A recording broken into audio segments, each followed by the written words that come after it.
and Rome, who bravely stood. Hello, Hard, I'm sure the Russian should remain anyway. Fátar ó go include Harvey coffee shop from homes the Metropole. I just want to welcome all of you here and thank you very much for attending for I think one of the most important meetings that we've had in a long, long time. I'm going to chair this meeting this evening. I hope that we're going to get a good input from yourselves, because this is really about debating the future of Ireland and where we see ourselves and where we should be positioned as a Republican Party. I suppose given the context of what has happened with Brexit, uniting Ireland is not a new concept for us, but what is new, of course, is the result of Brexit, which has such an impact on all of us. I was in Brussels during the week and I was there for the famous speeches by Farage, which I have to say was insulting to all of us in the Parliament. There was a very clear message sent by Juncker to the English that they simply have to make up their minds. The ball is in their court. They don't necessarily have to invoke Article 50, and the Union cannot persuade them to invoke Article 50. So really, the sense that I'm getting from talking to other MEPs and on the ground is it could go two ways. It could be a case that we have to wait for the new Prime Minister, whoever that's going to be. Labour is in tatters at the moment, so there's going to be a long haul there. So they're thinking maybe in about 3 months' time, and then it's up to the new Prime Minister to invoke Article 50. But he doesn't have to do, or she doesn't have to do that, in which case they could go back to another referendum. They could strike a new deal with Europe, but at the same time they have to acknowledge the huge, overwhelming vote for those who wanted to leave. Of course, we're concerned with the 56% who wanted to remain in the 6 counties. And whatever way it's going to fall out, we are going to be affected either way. The whole political landscape has changed, and it's evolving and it's changing on a daily basis. And we have to be prepared and ready for that and see how we, as a Republican Party, are going to deal with that. And we need to look at this as a huge opportunity. We see that the Scottish people are looking for a referendum, but there's still a little bit of negotiating going on there. Theresa Villiers has come out and said absolutely no way are we going to get a border poll. But I think it's up to us, and I think it's up to us here as well to be putting pressure on the government here that we need to be able to exercise the democratic same right to be given to the people of 6 counties as is given to Scotland. But irrespective of Scotland, we have it within our rights anyway to do this. If that 56% who really want to remain, this is an opportunity to utilise and to capitalise on that. So there are going to be a series of meetings across the country. I know that Jerry Adams today called for a national forum, and I think it's a very positive thing that we get an input from all sides and to create a real discussion, debate, because we're sick of this propaganda that we've been hearing for years and years, mainly economics, which is absolute nonsense, because we know that as a united Ireland and as a united Ireland, it makes far more sense economically on every level. So to hear more about this, we're going to have this debate this evening, and as I said, we're going to have a series of them across the country. And it's a time for activists and people who are even not members of Sinn Féin also to have their input. And I think it's really important to raise the national psyche about this, to bring it into the national consciousness that the north of Ireland is our responsibility as well. And it's not just, it shouldn't be just a partitionist thing. We have to take ownership of it. And all of Ireland has to be talking about this, because it's going to affect everybody here, right across the board, from education to job creation to the whole gamut. So really, it's kind of ridiculous that we become observers rather than drivers of this. I would therefore like to give a huge round of applause to my very good friend and comrade and MEP from Monaghan. So Curry Buavas Leverdoyle from Matt Carthy.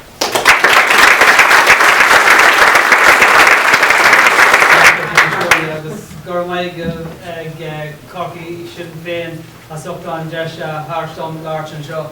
And I have to say, great to be back in Cork. It's the first time that I've got to speak to party activists and supporters since the general election, and I want to in particular commend all of the Sinn Féin activists for the huge effort and the huge success that you had in returning Jonathan and securing the seat of Donegal O'Leary and Pat Buckley. And I also want to just take this opportunity to say how a lot of us right across the country looked on with great pride at your success, not only in that election and also the other candidates, but also on the year of in the mayoral position of Chris O'Leary, who made us all very proud, particularly around the period of the 1916 commemorations. So,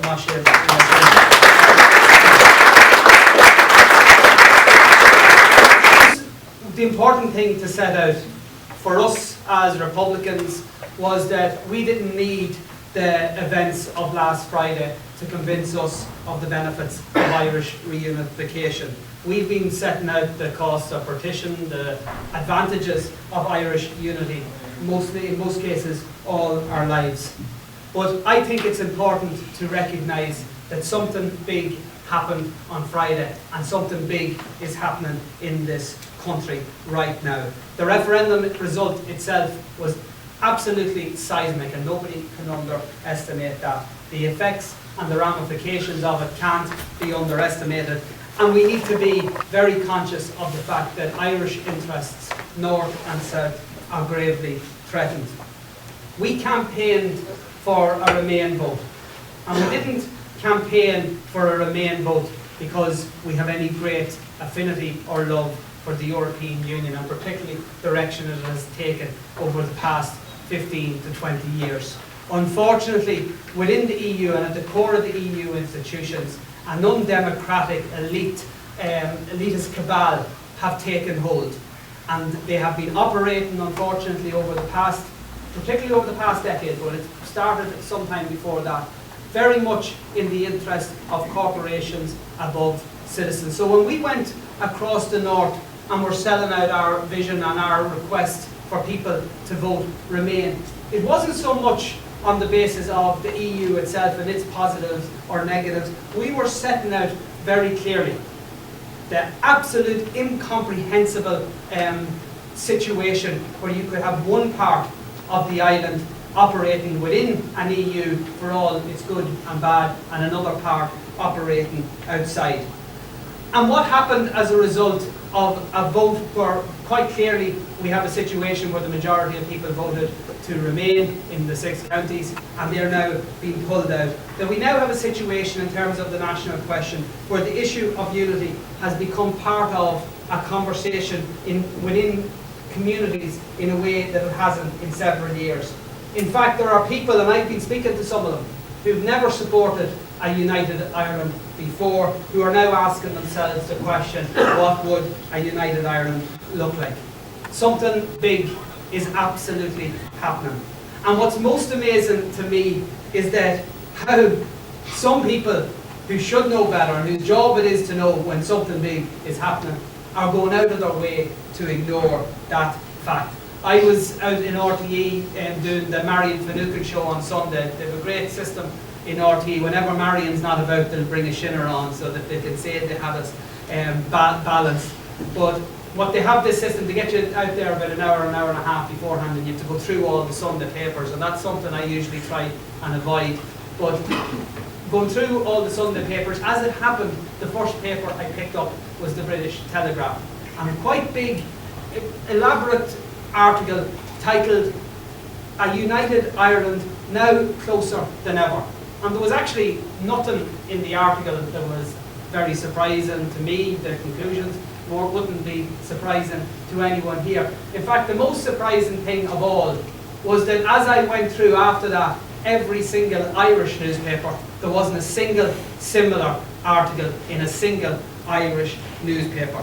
We had a similar situation where in the European Parliament that Leah mentioned during the debate, there was discussions from different political groupings, and obviously to us the debate wasn't extensive enough, and yeah, we'd agree that not enough opportunities were given for MEPs to speak.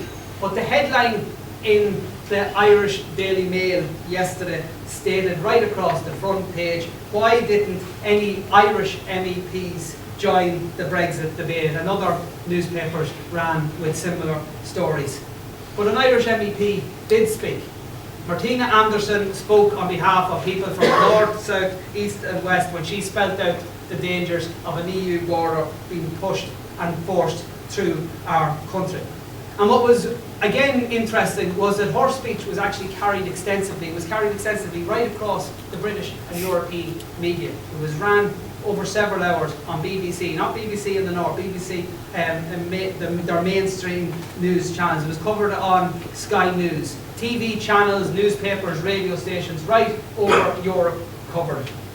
RTE decided to cover the remarks that were actually incredibly similar in terms of the speeches that were made by a Scottish MEP, and then of course most of the Irish media outlets followed suit. So as I say, something big is happening, but the great and the good in this state are doing everything in their power not to see it. So we know the advances that have been made since the Good Friday Agreement. Certainly the border has become less evident in people's lives, and obviously that's a good thing. But it has also had a consequence of maybe giving people a misguided belief that the constitutional debate is over and we can all get on with our lives. And probably it could be argued that a sizable section of society have come to that conclusion, maybe against our best efforts. But Brexit has changed all of that. And now, as I say, we risk seeing significant damage on two economies on the island. Over the last decade, for example, one of the things that has made a positive contribution in my community and right across the north and in many parts of this state was the fact that the EU invested about €1 billion in peace project fundings. Now we know those funds alone are under threat. And we know that there's a big question mark in the north in terms of what the future for the Human Rights Act, because the Tory party are quite on the record that it's one of their first targets in a post-Brexit scenario. We also know that there's hundreds of thousands in the north of farmers, of business people, of community groups whose sole reason for being able to survive has been EU funding. And during the Brexit debate, and people would have heard this if they were watching the English TVs, and even some misguided unionists, they'd be arguing, but the UK is a net contributor, and therefore any money that's spent coming from the EU will be able to be replaced by the Westminster government. But people need to ask themselves if there's any prospects where they can envisage a scenario where a Tory government actually reinvest the money that Europe are currently spending in the 6 counties. You have to remember that the Tory government have already crippled the North's finances as a result of their own austerity agenda. We also have to remember that if it wasn't for Sinn Féin, those austerity agenda cuts would be much more harsh and would be much tougher on communities. In fact, the people of the 6 counties have been shielded from the worst excesses of the Tory austerity onslaught because Sinn Féin have been in a position to minimise them. But what prospects do anyone believe that the funds that are coming, because the North is a net beneficiary of EU funding, if there's any prospect? So all of that has knock-on impacts on people on this side of the border.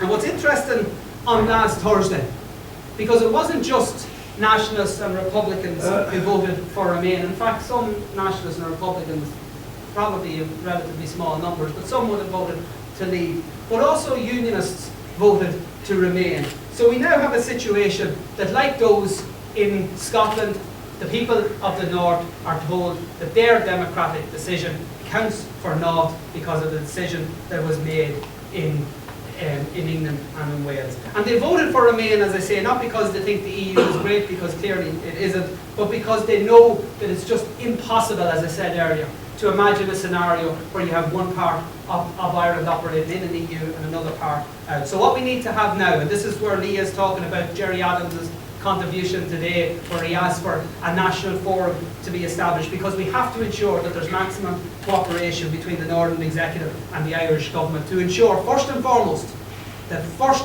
item on the agenda is how do we respect the democratic wishes of the people of the North. We've been listening for the past 40 years to be told we have to accept the majority decision of the people of the North. Well, now the Irish Government and the British Government and the European Union have to step up to the mark and say how they're going to do it. Because if anything else were to happen, if we were to see a situation where, as a result of English votes by and large, the North was dragged out of the EU, it would be simply just the latest in a very long lines of democratic travesties placed on the Irish people by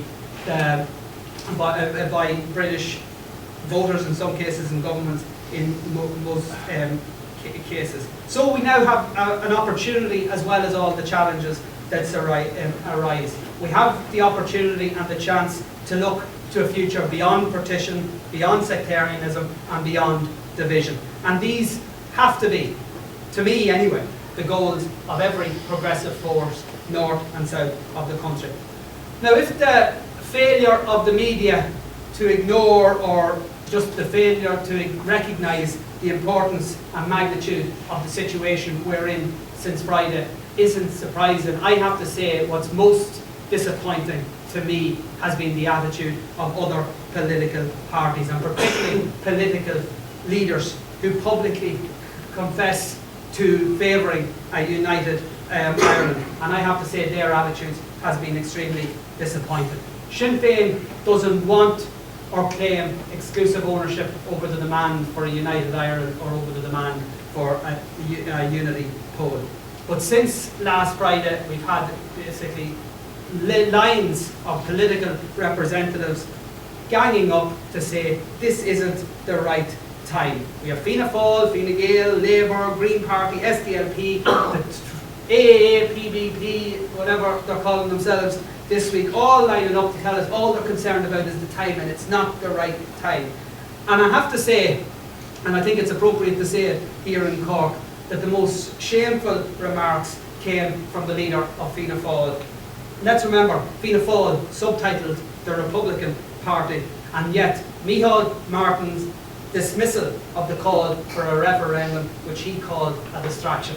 Now, we know that Micheál Martin knows a thing or two about distractions, as he's trying to, at the minute, be part of government and opposition at the same time.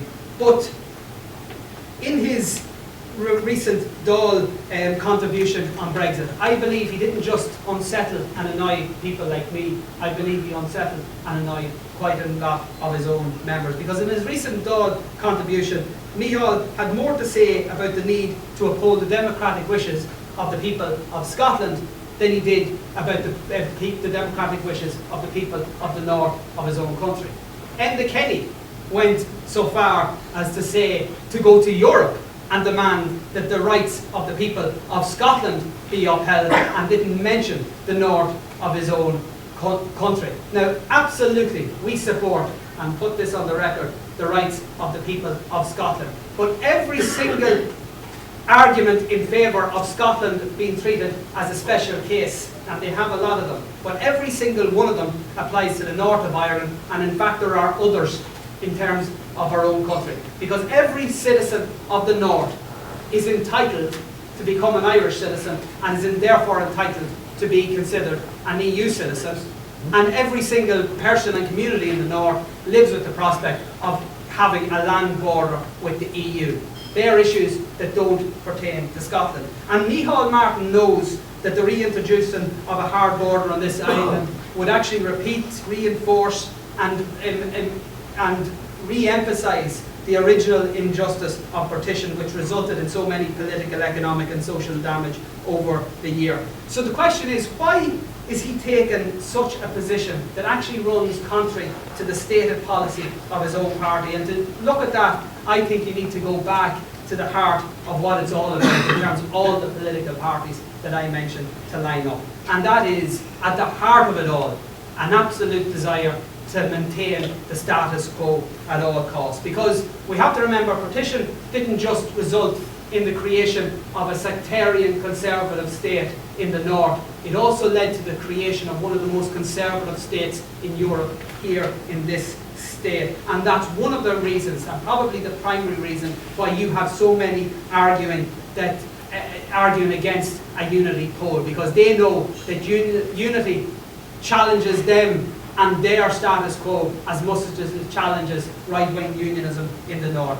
Those people, and be very conscious of this, those people who are saying this isn't the right time, they're simply looking for excuses. They're the exact same people who, for the past 20 years, have rattled off lines like we cannot afford a united Ireland, as if it was a matter of fact, when the truth is that we can no longer afford a divided Ireland. People who have wanted to look, and unfortunately Micheál Martin hasn't been one of them, but people who have wanted to look have seen quite a number of significant publications over the past number of years that have clearly pointed in one direction.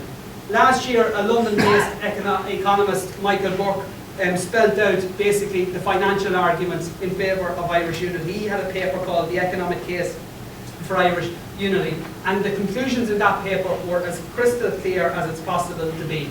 In terms of synergies, economies of scale, infrastructural development, the ability to withstand an austerity agenda, and in basically every other raft of policy area, a united Ireland makes sense, he argued. There was another independent report commissioned by international economists that are based in Vancouver, who looked at this very coldly and calculatedly from afar, looked at the island of Ireland, and they actually demonstrated through very detailed paper, and I'd encourage you to read it if you get time, but they argued that the whole island's GDP would increase by in the region of 36 billion euro over the first 8 years of unity. And they actually published their document, and they made themselves available for economists, politicians, for academics, for whoever wanted to challenge them, and they launched the document in New York, in Dublin and in Belfast to set it out and to be challenged so that they could answer the questions. The session in New York was the best attended. Apart from Sinn Feiners and the usual United Irelanders, the great and the good stayed away, because more than anything they want to avoid the debate, because the arguments in favour of Irish unity are absolutely emphatic, because any neutral observer looking at Ireland from afar would easily come to the conclusions that there could no possible way could there be advantages for such a small island of about 6.5 billion people on the edge of Europe, having separate tax regimes and legal systems, competing economic development agencies, back-to-back health and education systems. So what we're really doing is seeing a huge concerted effort to basically try and avoid the debate. So they come up with these assertions like it's not the right time, or we cannot afford a united Ireland. So the purpose of these meetings here is to give us all the tools and the purposes so that we can actually bring the arguments, the real arguments, the hard facts in favour of Irish unity,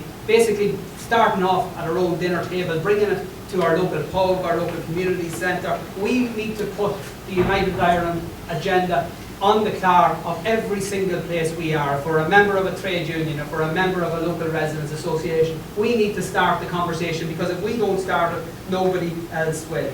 There's been huge political progress in this island over the recent years as a result of the peace process and the Good Friday Agreement. We've seen a huge shift in the political landscape, and what we've basically seen has been, for the first time, Irish Republicans have been given the space to adhere and to strive for our objectives through democratic and peaceful ways. And obviously there's still a lot of work to be done in terms of the peace process. A lot of people are still hurting, a lot of people are still reeling, a lot of people still want to use the conflict for their own selfish needs.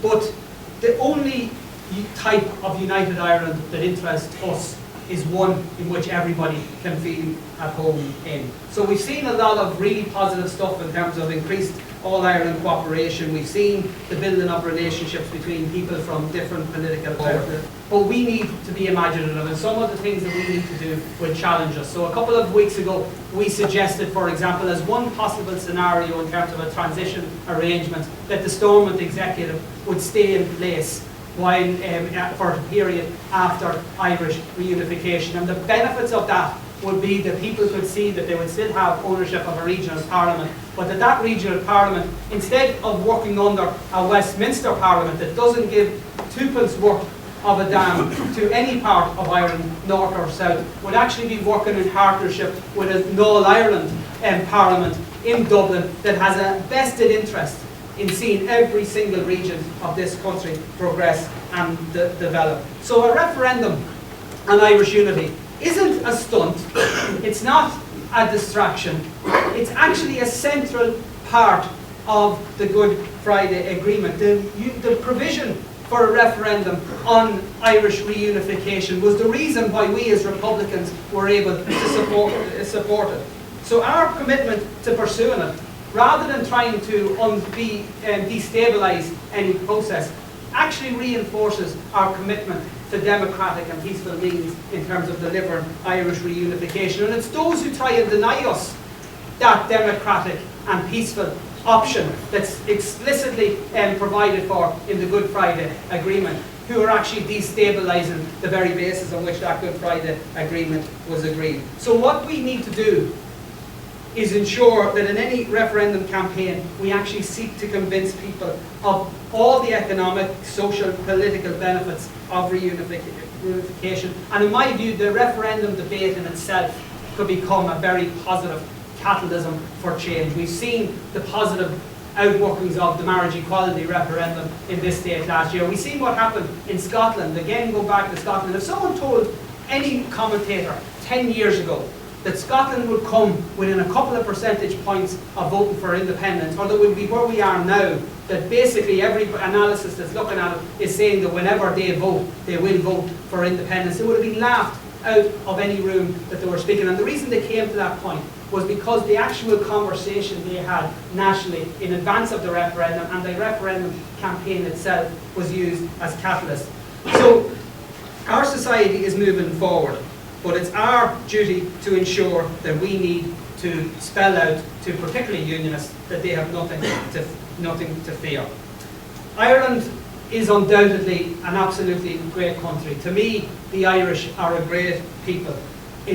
I think it's good, it's useful when myself and Leah are working on an international stage. It's very clear to see how we punch above our weight in so many areas. If you look at sport in terms of our boxers, soccer players, rugby players, you know, and indeed others, we've seen how the GAA, for example, remains the envy of indigenous sports right across the world. Even in business, for all our arguments and fights with IBEC, but the Irish are known in business circles for their hard work and sheer grit. Our farmers are known right across the world for the quality of the produce.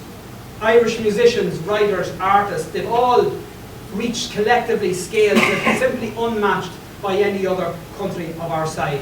And whatever the field, the Irish are known for our strong hearts and our determined nature. And the only place where that hasn't been the case up until this point has been in politics, because if anything, the reputation of Ireland has actually been damaged by politicians who have lacked the imagination and the vision that makes us who we are. The best Irish teams are always All-Ireland teams. We know the impact that Martin O'Neill as manager and players like James McLean made in ensuring that we all got to enjoy that extra couple of days in the Euros over the past couple of weeks. And we also know that had we sent one single united Irish team to the Euros, we'd probably still be in it and we'd probably be one of the prospects for winning the tournament. Something big is happening.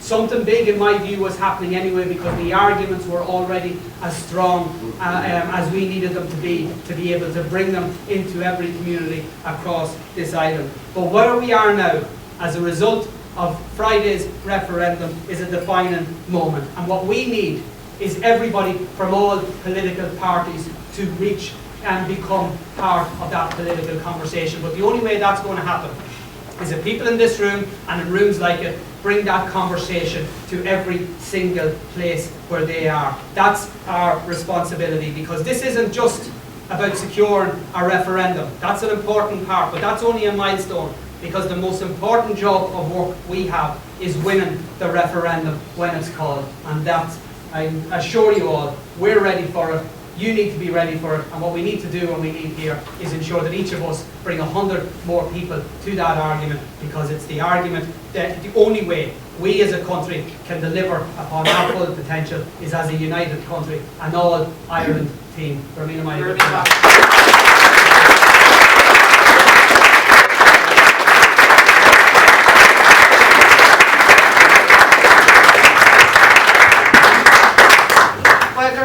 Matt, I think you laid out the stall there very clearly, and you did it in record time. You could have gone on for another hour, but thank you very much for taking up for Cork. And that Cork is my contributing free men for Greece and Rome, who bravely stood 300 men and free men. And there I prayed I yet might see her fetters went in twain, and Ireland along a province be, and nation once again. A nation